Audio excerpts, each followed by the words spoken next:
Esto no es pose, no es personaje. Laciar auténtico. Opinión, experiencia y verdad. Con Claudio Laciar. Laciar auténtico. Cuando habla, habla en serio.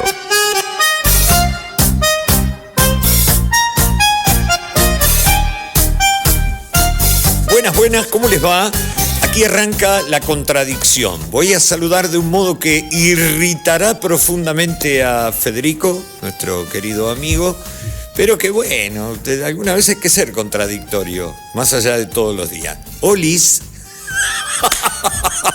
Me imagino el comentario de Federoso en este momento. Irreproducible, no se lo puede pasar por medios, ni virtuales, ni nada que se parezca. ¿Cómo están? Hay que reírse un poco, porque la verdad, hay un montón de asuntos que no son tan risibles, entonces uno es eso, una contradicción caminando, lo cual no está mal, porque digamos, no se puede, nadie es 100% coherente las 24 horas, además debe ser muy aburrido, me imagino yo, entre otras cosas, ¿sí? Bueno, bienvenidos a Phantom, perdón. No sea así, no hable mal del rosarino. Habla de un periodista rosarino muy famoso y él me parangona. Ojalá yo tuviese, caramba, la trascendencia que tiene ese muchacho. Bueno, de Luis Novarecio habla usted, del periodista rosarino. ¿Pero por qué? ¿Por la barba, Federoso? No, él tiene una barba más profusa. Yo me la... Ay, Dios mío, no. Mejor no oír ciertas cosas porque me pone muy nervioso. Mayra, vos no prestes atención a las prédicas de Federoso porque no son positivas. Estamos en phantom.net.ar, hay un WhatsApp que es el 223-437-7506. A ver. No, yo le dejé cosas ahí a Carlita. No, pobre Carla. Perdido algún objeto, pero no, vamos a hacer las cosas como son. Mira, acá no hay nada, ya está. ¿Te acuerdas cuando te ponían una chinche en la escuela? Más de una vez un tipo tiraba el tujes ahí arriba y pegaba un brinco, mamita querida. Y te preguntaban después, como en la publicidad, ¿y si esta semana te toca a vos? Bueno, sigo en Instagram, @phantom.inder. En Facebook, phantom.inder. Todo eso para que nos encuentren aquí en Phantom, que funciona en la Asociación Argentina de Capitanes de Pesca. Y después de muchos otros programas, a cuál más atractivo venimos nosotros, que por ahí, qué sé yo, puede resultar gratificante o no. Ayer por la tarde, a las 6 de la tarde, se presentó a través del canal de YouTube de la Universidad Católica Argentina, un trabajo que nosotros habíamos anunciado y por un error mío, le tengo que pedir disculpas primero a Valentina González Sisto, que forma parte del Observatorio de la Deuda Social Argentina de la Universidad Católica Argentina, que es el ámbito que desarrolló este trabajo, porque hubo en realidad fue un error mío. Ella estaba esperando la conexión y yo no advertí aquello. Entonces, primero, Valentina, quiero pedirte formalmente disculpas y darte la bienvenida a este programa de hoy. ¿Cómo estás? Qué placer saludarte. ¿Cómo está todo? Hola, un placer. No hay problema. Bueno, mil disculpas, de verdad. Valentina, en trazo grueso, ayer fue un día muy especial en el que se presentó este informe que sucintamente lo sintetizo diciendo que casi 6 pibes de cada 10 en la República Argentina son pobres. No te pido el pormenor técnico, pero ¿cómo se arriba a una conclusión semejante? ¿Cómo fue que ustedes desarrollaron este trabajo, que no es el único? El observatorio tiene una permanente ocupación sobre todos los temas que hacen a la deuda social argentina, pero cómo se llega a un número que, te digo la verdad, impacta y muy duramente. Sí, bueno, estos números, entre ellos el de la pobreza que vos mencionás, salen de un informe que se hace año a año en el observatorio, en donde hacemos una suerte de seguimiento, ¿no? de algunas condiciones de vida de los niños, como para comprender en qué situación nos encontramos con respecto a las infancias. Puntualmente, el dato de la pobreza, bueno, como todo el resto de los indicadores, se relevan a través de una encuesta. Y bueno, como sabemos, la pobreza se releva, o digamos, cualquier persona que es pobre lo es porque se cansa adquirir los recursos económicos, es decir, el ingreso familiar no está por encima de lo que exige el monto de la canasta básica total, sí, que es un monto que estipula cuánto se requiere mes a mes para gastar en ropa, en transporte, en alimento. Con lo cual, el hecho de que 5 o un poco más de 5 de cada 10 niños o niñas sea pobre en nuestro país nos habla de que más de la mitad de las infancias no tiene lo básico para subsistir en el día a día. Valentina, yo ayer, en un acto de arrojo y de atrevimiento, arrojo digo por la impertinencia, porque habiendo un estudio tan detallado, tan pormenorizado, tan seguido de cerca por ustedes, es casi un atrevimiento que yo diga esto, pero mi preocupación, más allá de esta situación actual, se traslada al futuro, porque quien hoy no puede dar satisfacción a los más elementales asuntos para una vida digna, me hace trazar una proyección que me muestra un futuro nada venturoso, porque suponiendo que hoy detuviéramos este flagelo, esta adversidad de más de la mitad de la población de la Argentina, pues recuperar el terreno perdido y nos va a llevar un tiempito, con lo cual tengo que hablar de una nueva generación de argentinos que se verá postergada en un montón de asuntos, lamentablemente, y no es que sea, como te digo, pretendidamente agorero, muy por el contrario, me encantaría que hubiese otra manera, pero dentro de los parámetros lógicos parece no haberlo. Sí, bueno, también justamente comprendiendo, ¿no?, que estamos trabajando con una población muy especial, que es la población infantil, es decir, las privaciones, claro, y estas deudas sociales que nosotros medimos en el observatorio en relación a toda la población son importantes para todos, pero pensemos en la particularidad de los niños, ¿no? No tienen lo básico para comer, para vestirse, ¿no? Cuestiones relevadas por el índice de pobreza. Después también a través de otros indicadores más directos, como lo son, por ejemplo, el de inseguridad alimentaria, que ya ahí lo que refleja, digamos, es que las familias manifiestan una dificultad para acceder a alimentos, ya sea comprarlos o haber atravesado situaciones de hambre en el último año, que también afecta al 30% de los niños. Entonces, al partir de esta base tan compleja, ¿no?, de no acceso a lo básico, eso también repercute en un montón de áreas que en una edad tan temprana son fundamentales para poder desarrollarse en lo educativo, ¿no?, donde vemos desigualdades marcadas.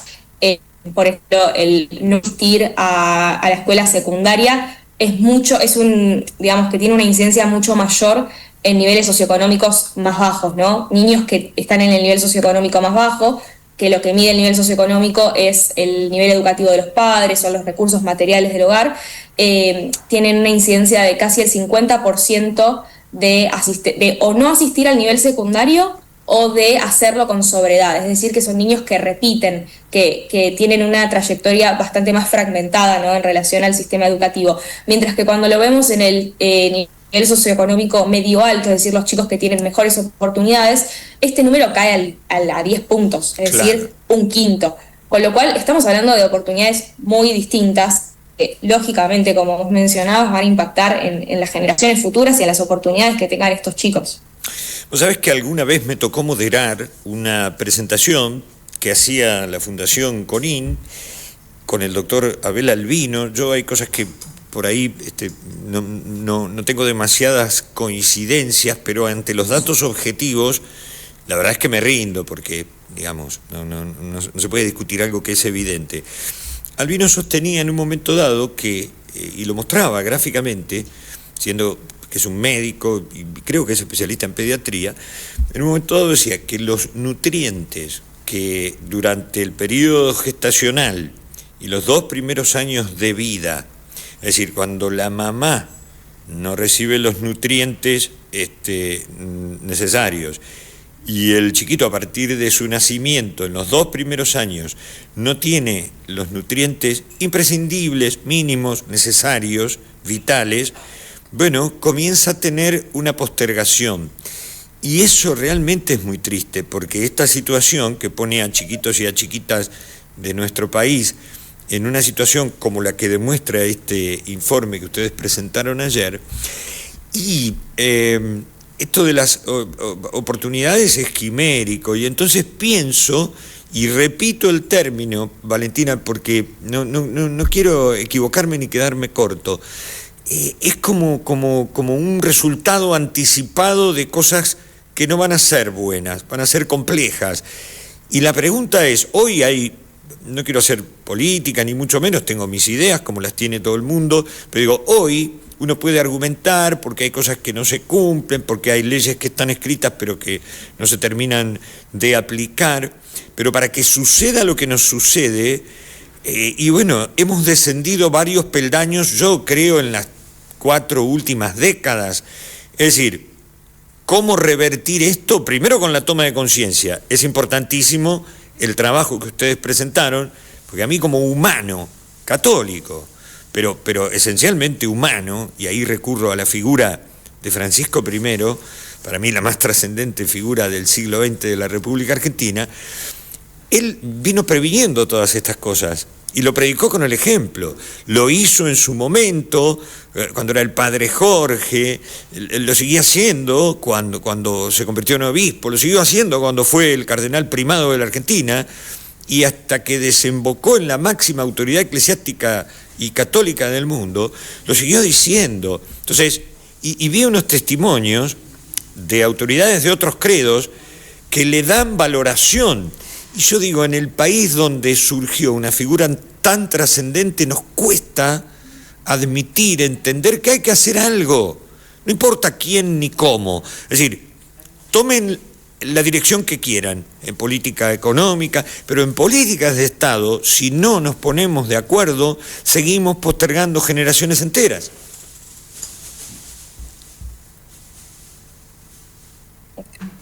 Coincido con lo que mencionás. Aparte, creo que este punto que hacías antes, ¿no?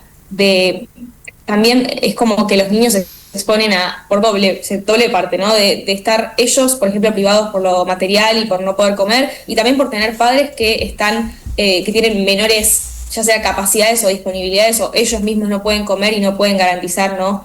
Lo básico. Y en cuanto a, es tanta la necesidad y tantas cuestiones interrelacionadas que para abordarlo, hace falta que obviamente se invierta en primera infancia, que los niños sean una prioridad, ¿no? Que parece ridículo, pero la verdad es que el gasto en niñez tiende a ser menor que en otros grupos etarios, con lo cual sí, estos datos son fundamentales para tenerlos presentes en el día a día, y desde la sociedad, desde los medios de comunicación, poder llegar a la política e impulsar que los niños estén en el centro de la escena y que sean una prioridad para invertir, porque en definitiva estamos invirtiendo en quienes el día de mañana van a trabajar, y también pensando, ¿no? Inclusive en la caída de la natalidad y en cómo se va configurando la pirámide poblacional. Va a llegar un futuro en el que vamos a tener muchas más personas,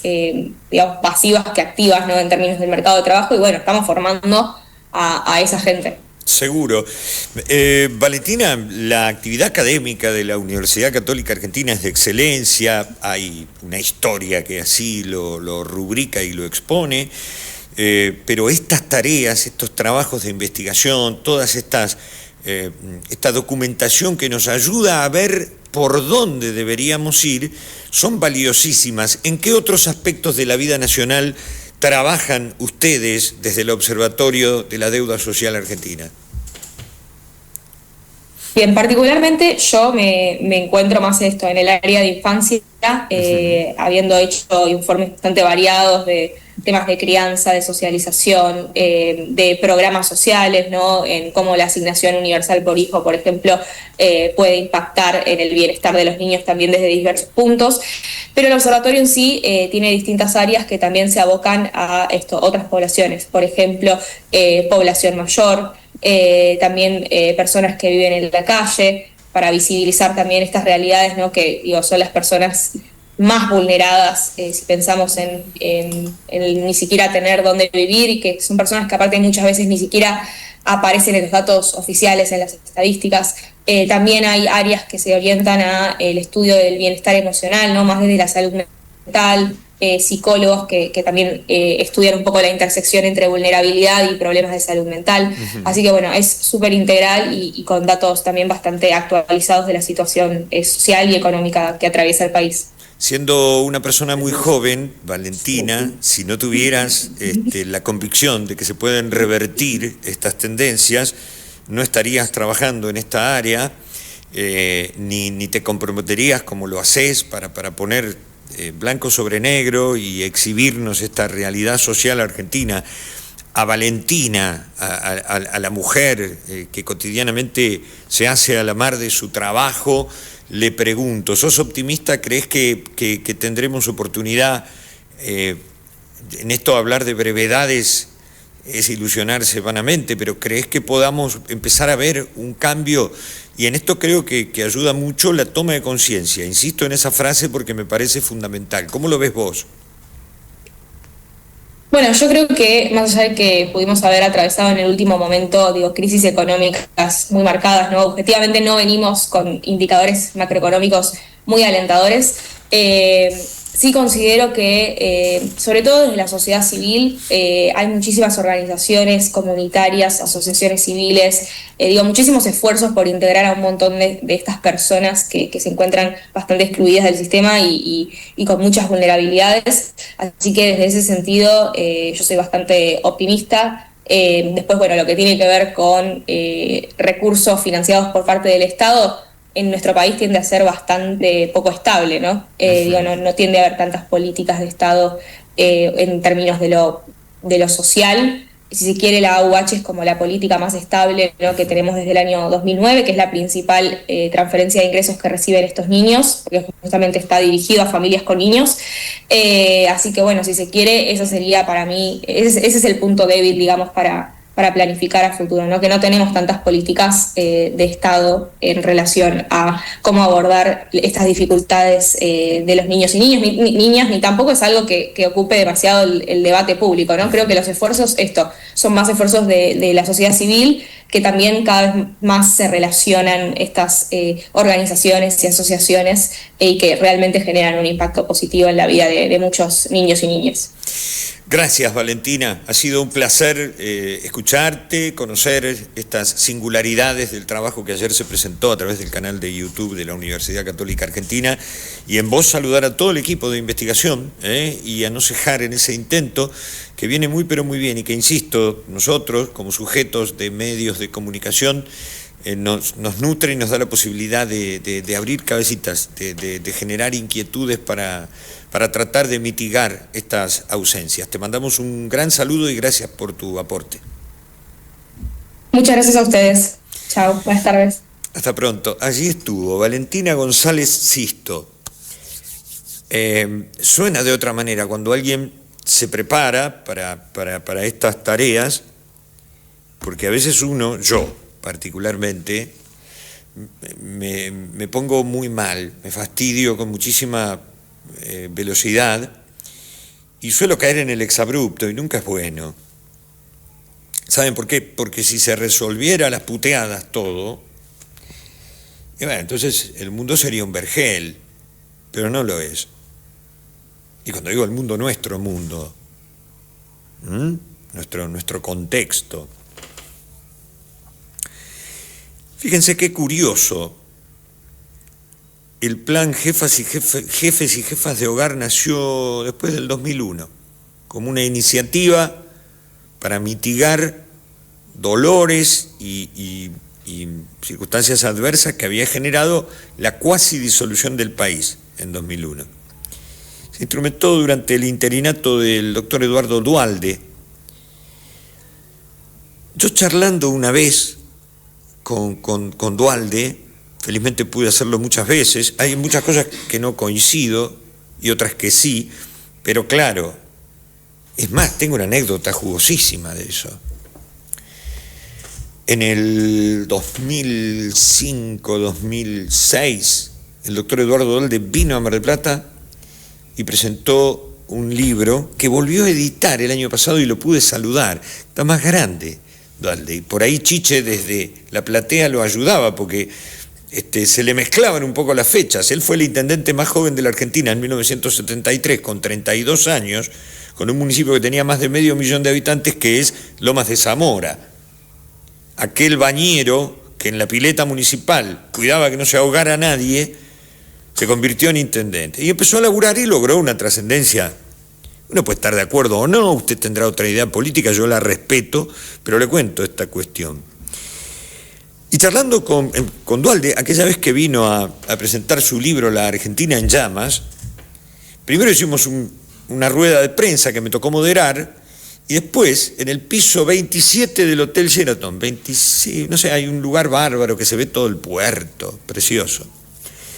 Y transitábamos el pasillo, estaba don Héctor Lenze, un beso al cielo para él, que había propiciado aquella avenida del doctor Duhalde. Entonces íbamos caminando en una charla muy amena, y entonces Duhalde dice, porque la idea de los planes nació como para mitigar un momento, porque si valorábamos y exaltábamos y poníamos de manifiesto la importancia de los procesos productivos y de generar una actividad que diera oportunidades, poco a poco iban a dejar de ser necesarios. Entonces, era el gobierno, creo que estaba Néstor Carlos Kirchner como presidente. Sí, el primer mandato. Poquito faltaba, o ya estaba Cristina, no, me parece que todavía estaba Néstor. Y el doctor Duhalde tenía una visión medio crítica en ese momento. Entonces le recordé una frase suya. Yo había visto un discurso que había dado en el Monumento a la Bandera en Rosario y contó una anécdota. Y él dijo en aquel día en Rosario, el que trajo al loco que se lo lleve. Y como él era bastante crítico de Néstor Carlos Kirchner, en ese momento, le digo, doctor, le voy a recordar una frase suya. Usted dijo, en aquel contexto, el que trajo al loco que se lo lleve. Él había hecho mucho, fue la figura que le pareció era la más atinada para ese momento, entonces impulsó la llegada al poder de Néstor Carlos Kirchner. El doctor Duhalde me miró con gesto adusto, porque medio empacadizo como yo, y me dice, oiga, apúrese, presénteme que se hace tarde. Cuento todo el contexto porque es importantísimo, de una persona que le tocó sacar adelante un país que estaba complicado. Y no es que le tocó por casualidad, porque había otras cuestiones. Le tocó a Adolfo Rodríguez Sau, tuvimos 5 presidentes en una semana. Pero él insistió. Entonces, cuando hoy por hoy me hablan de planeros, digo, díganme cuál es el hecho virtuoso que hace que no haya más planes. Y lo sostenía recién Valentina. Digo, lo único que sostiene, se ve que es insuficiente, pero lo único que sostiene es la asignación universal por hijo. ¿Es insuficiente? Sí. ¿Cuánto más insuficiente sería si esto no existiera? Ahora, esto no tiene que tener un contexto ideológico, esto tiene que tener un costado humano. Si ustedes oyeran hablar, yo nunca me tomé el trabajo de ver cuál es el apellido del rabino que compartía con el padre Jorge Bergoglio antes de ser papa, y además había personas de otros credos, en un programa católico que todavía en el canal María me parece que lo siguen dando, porque es una lección de vida y de tolerancia y ecuménica, porque trasciende el mundo de los católicos. Ese rabino habla con una admiración y con un... Abraham Escorca, tipo bastante joven, de ojos claros, el cabello muy parecido al del doctor Duhalde, ¿viste? Así, medio cabezoncito y con mucho pelo, que no es mi caso. Era uno de los mejores amigos de Bergoglio, siendo que era un rabino. Es porque creo que lo sobrevivió a Bergoglio. Y Bergoglio proclamaba no solo la misericordia, que por supuesto está bien, no solo la conmiseración, que sin ella, vamos, estamos perdidos, sino crear oportunidades. Qué lejos estamos, y no es una cuestión circunstancial de un gobierno como este, es una sucesión de errores que terminan generando sucesos no deseados, lo que podría también llamarse daños colaterales. Pero cuidado, los daños colaterales que afectan a la sociedad son irreversibles. Lo decía Valentina recién, lo decía el doctor Albino, el de la Fundación CONIN. Los 2 primeros años del niño recién nacido son fundamentales. Lo que el cerebro no recibe en esos 2 primeros años, no lo recibe más. Y va a tener un punto de postergación importante respecto del niño que sí se pudo nutrir y que vivió con lo mínimo imprescindible satisfecho. ¿Qué quiere que le diga? ¿Hay otros temas? Sí, hay montones de temas. Algunos mucho más lindos de ser escuchados y expuestos. Yo quiero poner el acento en esto, porque me niego a admitir que nuestra sensibilidad social se ha perdido, que nuestra humanidad se ha extraviado, que nuestro modo de ser solidarios quedó en el olvido. Me niego, y hasta el último día de mi vida me voy a negar. ¿Por qué? Porque soy esencialmente humano. Yo no puedo entender un mundo que dice, mirá Haití. No puedo entender un mundo que dice, bueno, viste, los cubanos se alinearon con los rusos. ¿Qué? ¿Y es humano postergar 60 años a un pueblo nada más que por una cuestión ideológica? Cuando a 15 minutos de vuelo la gente tira la mitad de su comida y en Cuba no comen. Vamos. ¿Y la humanidad? En fin, les dejo la inquietud. Hagamos una pausa que será breve. Está Mayra, está Aldana, está Federico y está Rocío y están ustedes. Hola, ¿hay alguien? Ay, retumba mucho. A lo mejor no hay nadie. Bueno, qué sé yo. Tampoco. Hagan ruido para que la gente... qué sé yo, no sé. Síganos, por favor suscríbanse al canal de YouTube, pongan un me gusta. No sean tacaños, si no cuesta tanto. La pausa, ya volvemos.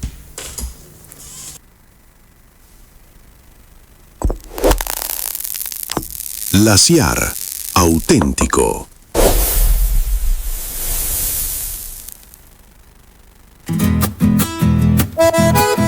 Parrilla Asador Criollo La Tranquera. Más de 30 años marcando el inicio de una tradición.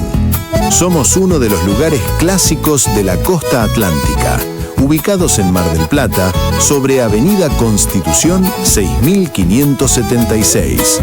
Especialistas en carnes argentinas, calidad, experiencia y sabor de verdad. La Tranquera, Parrilla Asador Criollo. Ideas claras, voz firme. La CIAR auténtico, con Claudio Laciar.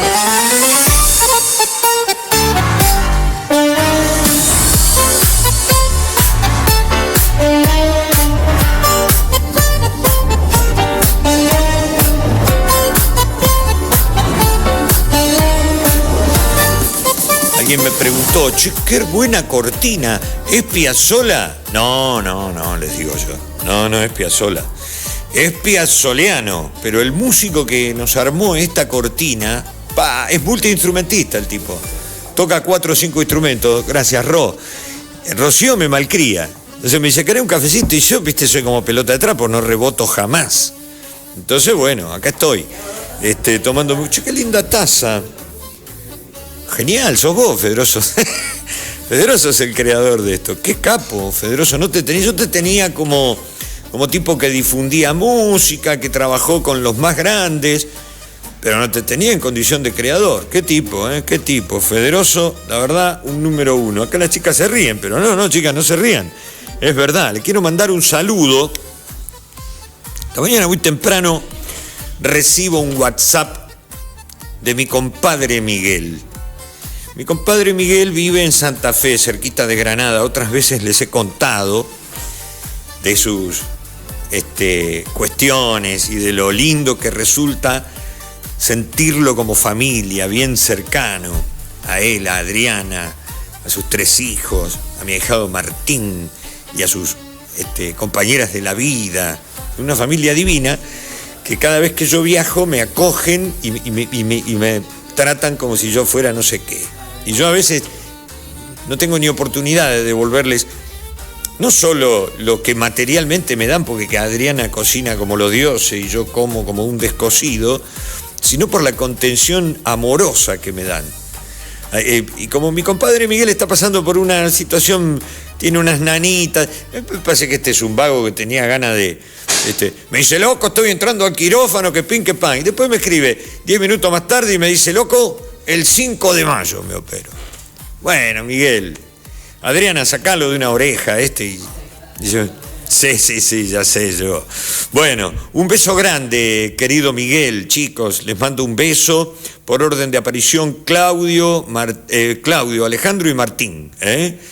Los quiero mucho, y a Tati, Adriana querida, la mamá de mi ahijado, son unos divinos. Y aprovecho para mandarle a Eli, a Marcelo y a sus hijos, a los que están en Fuengirola, que son parte de la familia también. Qué lindo esos lugares, Dios mío. ¿Sabes por qué? Porque ahora empieza el calorcito. Yo ya estuve hablando con mi hijo el otro día y ya andaba de remerita, cuando yo acá tuve que entrar a sacar estas cosas que me ponen, me fastidian muy mal. Hijos, nietos, formaciones, estudios de la deuda social argentina, postergaciones. Y en los lugares donde no hay postergaciones, y en los lugares donde con mucho esfuerzo y algunos con muy buen pasar, se ocupan de sus hijos, y de pronto algo que esta semana, especialmente estas últimas semanas, generó un cimbronazo muy grande en la sociedad argentina. Y como siempre digo, Mar del Plata es el fiel reflejo de la sociedad argentina, porque aquí habemos un gaucho de cada pueblo, y de cada provincia vas a encontrar representantes, y de cada país que pobló con sus corrientes migratorias la Argentina, estamos aquí en Mar del Plata. Así que es un buen espejo para entender lo que pasa en la Argentina, echar una mirada en Mar del Plata. Y a Mar del Plata llegó esta situación de que alguien escribe en una pared, tal día tiroteo. ¿Viste? Primero fue el estupor, después fue la angustia, la sensación de impotencia. Y ayer una escuela que debió ser desalojada porque había una amenaza de bomba, bla, bla, bla. Hay una gran preocupación en la comunidad docente, hay una gran preocupación en el sistema educativo. Y yo leí algunas declaraciones de Adriana Donzelli, que es la referente del Sindicato Argentino de Docentes Particulares, pero en esencia docente de alma y con convicción y compromiso. Y Adriana dijo en algún momento, los docentes solos no podemos, acá hay que hacer algo. Y propuso algo. Adriana, ¿cómo estás? Qué gusto saludarte. Gracias por atendernos hoy. ¿Cómo te va? Hola, Claudia. Bien, ya me estoy escuchando a mí misma. A ver si se puede corregir esto. A ver, vamos a ver, lo trataremos. Adriana, tus declaraciones me impactaron mucho por lo racionales y porque expone públicamente la necesidad de no dejarlos solos a ustedes, porque por más trabajo que ustedes hagan, si en casa no damos una mano, si el sistema no se ocupa de contener, bueno, vamos a tener problemas, ¿no? Sí, exacto. En primer lugar, la caracterización que hiciste, me estuve escuchando el retorno, no sé si se puede... Ahí están tratando de corregirlo, Adriana. Bueno. A ver. Hiciste una caracterización que es muy cierta, que esto es un fenómeno de la sociedad, un fenómeno de este tiempo, que tiene su expresión en la escuela, pero que no nace en la escuela, ni es la escuela la causa de estas situaciones tan complejas, y tan preocupantes.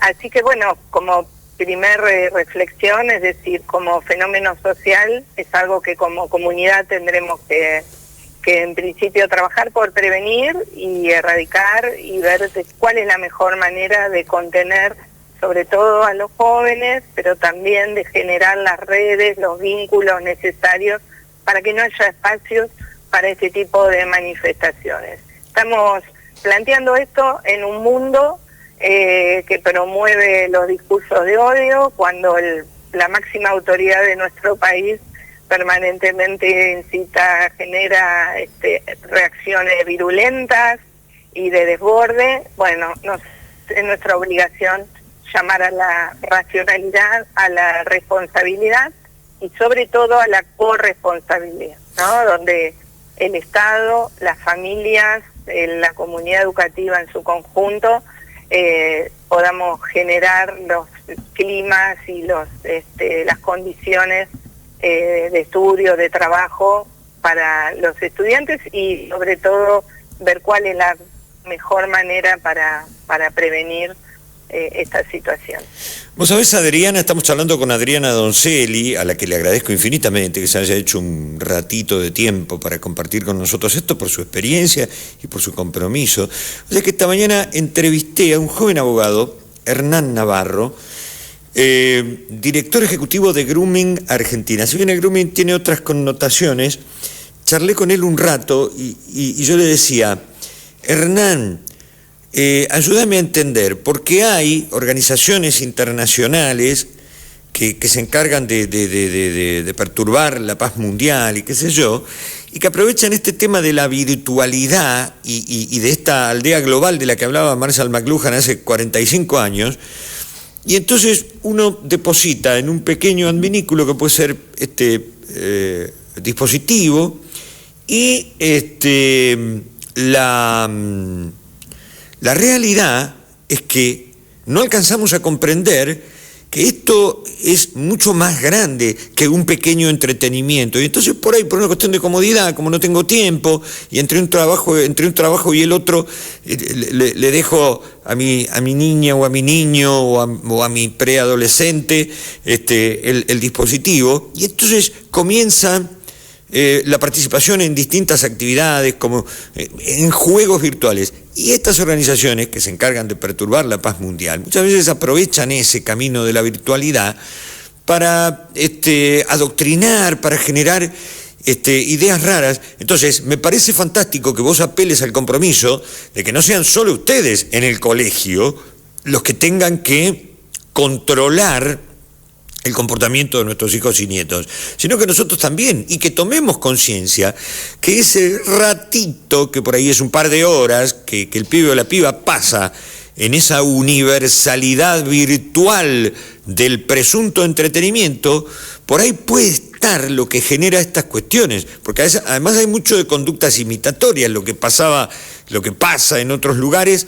se refleja instantáneamente en el mundo. ¿Qué lecturas es de eso, Adriana? Sin dudas, estamos frente a un fenómeno que es mundial, en el que las juventudes puntualmente en este tema son quienes son el objetivo, digamos, de estas acciones. Acá, entendiendo la complejidad de este fenómeno, saber que muchas veces parte por la sensación de soledad o el estado de soledad en el que muchas veces se puedan encontrar los jóvenes, la necesidad de fortalecer el diálogo, la cercanía con ellos, poder entender qué les está pasando, pero sobre todo construir comunidad. Construir tanto en el ámbito familia como en el ámbito de la escuela, como en los distintos ámbitos y espacios de vida en comunidad, los vínculos saludables que nos permitan contener y darle una orientación y darle una guía a los jóvenes. Con respecto a estos temas puntuales, a los hechos más recientes de la semana pasada sobre todo, tuvimos una reunión el lunes pasado, fuimos convocados por la directora de Cultura y Educación a nivel provincial y el ministro de Seguridad de la provincia para abordar este fenómeno. Una de las cuestiones es que estamos frente a un hecho a una serie de fenómenos que están atravesados por lo novedoso de las redes y sobre todo del avance de la tecnología, muchas de las cuestiones que se nos escapan, ¿no?, a los adultos, pero sobre los que tenemos que trabajar, y la importancia de la articulación entre las distintas áreas del Estado, entre los distintos responsables y establecer entre los distintos, como te decía, responsables, bueno, cuáles son las responsabilidades de cada uno y poder trabajar sobre todo en la prevención. En los docentes, vos lo explicabas muy bien, recae esto como un fenómeno que aumenta la carga psicosocial de nuestra tarea, y este fenómeno tiene un aspecto pedagógico, pero sobre todo tiene un abordaje social que es mucho más grande, que tiene que ver con la inclusión de los pibes, con que ellos puedan saber que hay marcos de contención, pero que también que hay destino, que hay futuro, que hay opciones para realizarse de manera creativa, constructiva y siempre en comunidad. Así que es el desafío, ¿no?, trabajar en esa línea, aportando, en nuestro caso, desde el SADOP, al que se generen los ámbitos de encuentro, de reflexión, adentro de cada escuela. Ahí también, como docentes de la gestión privada, es importante que los responsables de las escuelas generen esos ámbitos y que podamos, como comunidad, resolver las tensiones y encontrar las mejores maneras de contener y de ayudar a formarse a los estudiantes. Lo que más frecuentemente solemos arguir los adultos es: uy, papá, que tengo mucho trabajo, se me complica, yo no voy a poder asistir. Yo digo, miren, lo que está en juego es la paz familiar, la paz de la comunidad educativa, la calidad de vida, digamos, de vida en comunidad de todos nosotros. O sea, yo entiendo, quien más quien menos tiene que tener 2 laburos, porque con uno solo no le alcanza, entonces las horas de descanso son menos, pero cuando tenemos hijos, hay que doblegar el esfuerzo. Yo siempre digo, y me río mucho con mis hijos, tengo 3, 2 varones y una niña, la niña es una mujer, y entonces le digo, miren, viejo, dice, dormís muy poco. Le digo, mira, yo empecé a dormir poco cuando nacieron ustedes, o sea que para mí no es nuevo. Y como el más grande va a cumplir 38, digo, a ver, al que le gusta el durazno que se banque la pelusa. Yo aprendí a dormir poco porque no era justo que se levantara solo la mami para darle el biberón. Yo también me ocupaba, o a cambiar un pañal. Lo estoy haciendo jocoso, pero digo, sí, ante la alternativa del riesgo en el que se sumen nuestros hijos, y, viste, dobleguemos el esfuerzo. Me llaman de la escuela y bueno, voy a tener que ir. Y después veré si hoy existen maneras, viste, un Zoom, un encuentro, algo que nos permitirá estar al tanto de cómo debemos laburar, ¿no? Sí, vengo de un encuentro regional con compañeros y compañeras de SADOP de distintas delegaciones y abordando estos temas.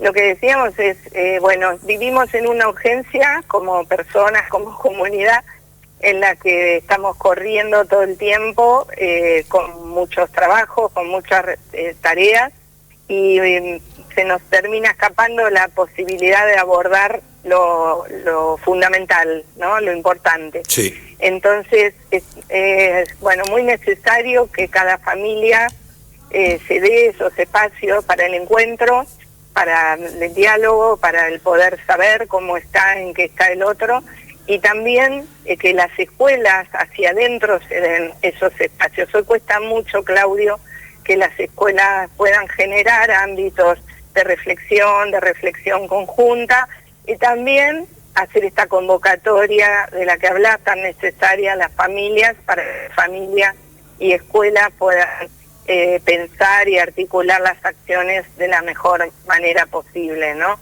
Estamos como en una suerte de lógica donde unos echan culpas a otros, y en realidad la responsabilidad es compartida, y es muy, muy necesario que nos demos los espacios para poder reflexionar y sobre todo generar el encuentro que nos permita acercarnos al otro a sus necesidades y a aquello que podemos hacer cada uno de nosotros desde nuestro lugar.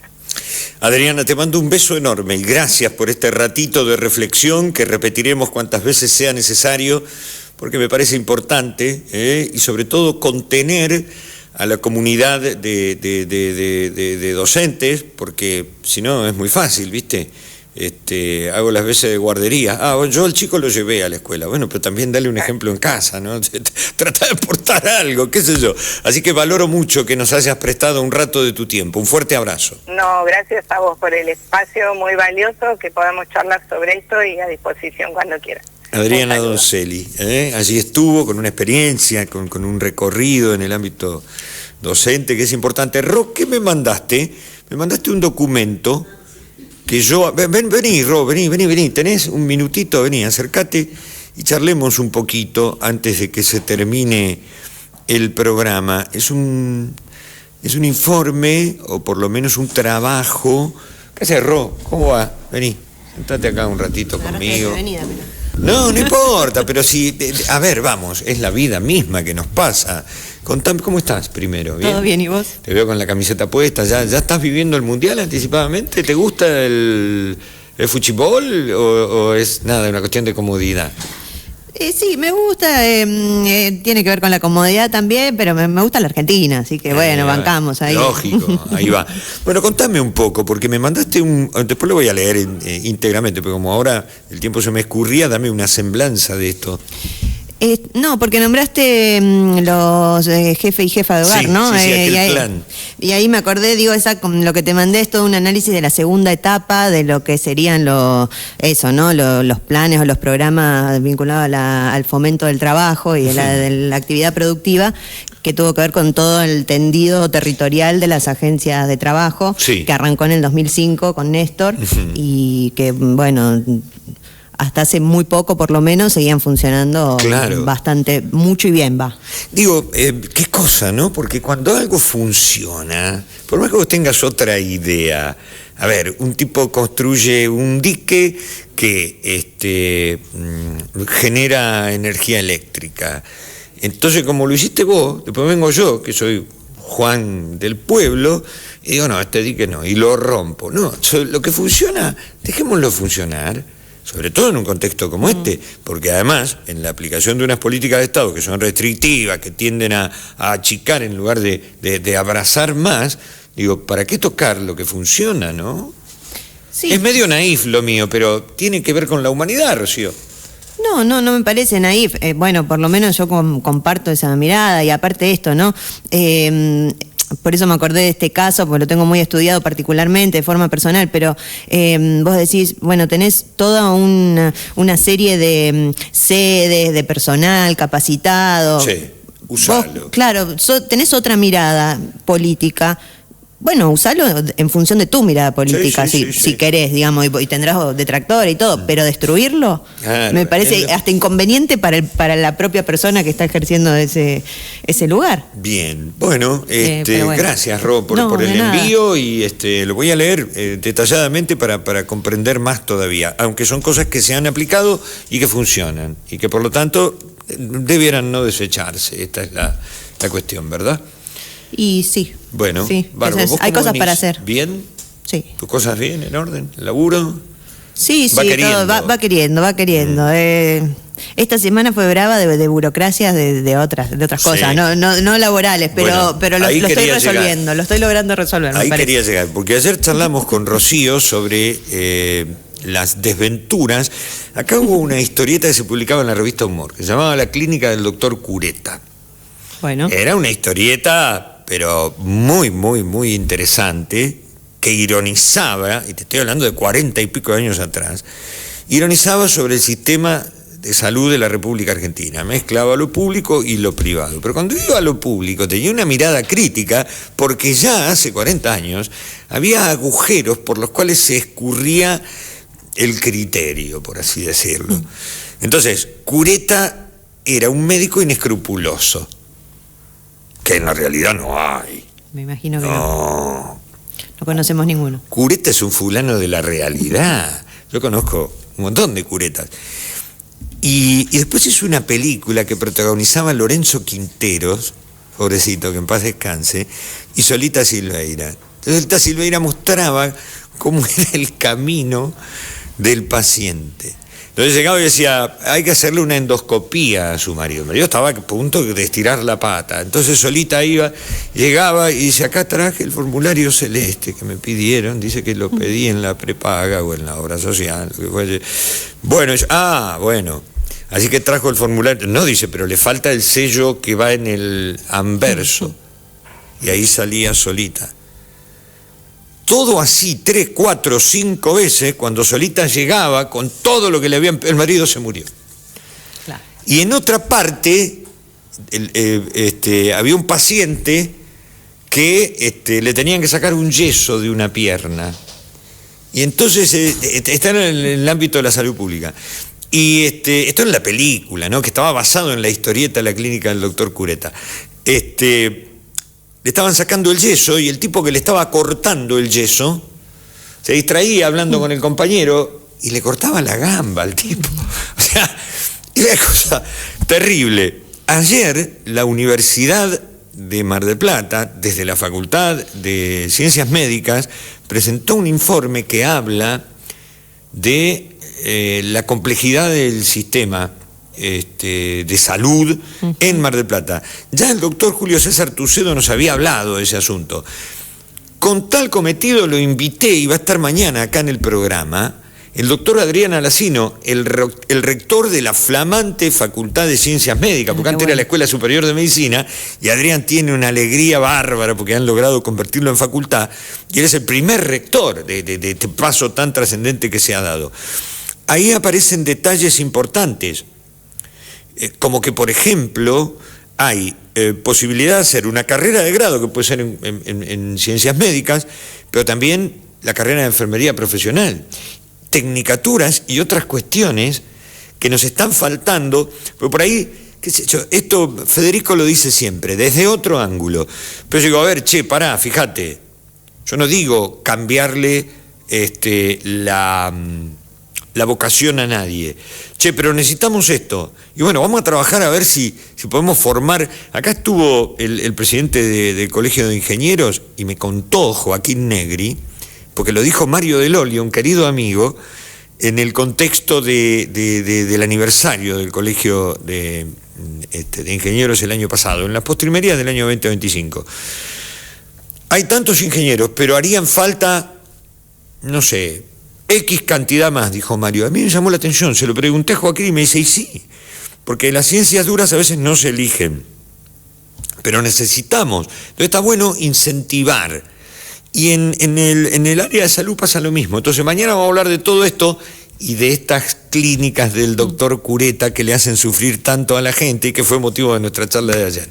Gracias, Rocío. No, por favor. Por el buen talante, por el café y por el aguante, fundamentalmente. Acá estamos. Dale. Chicos, nos vamos. Mayra, gracias. Aldi, gracias. Federoso, gracias. Nosotros mañana volvemos. Una de las atracciones que tendrá el programa, no sé si está bien decir atracciones, uno de los puntos interesantes que tendrá el programa será nuestra charla con el doctor Adrián Alacino, que me acaba de confirmar que va a estar con nosotros. Gustazo enorme de recibirlo, porque es un tipo divino, y una persona, un profesional de la hostia y un docente de esos con muchísima convicción. Gracias por todo, gracias a Phantom, nos encontramos mañana, que lo pasen muy bien, hasta la próxima. Recorremos el mundo con las noticias de la industria pesquera.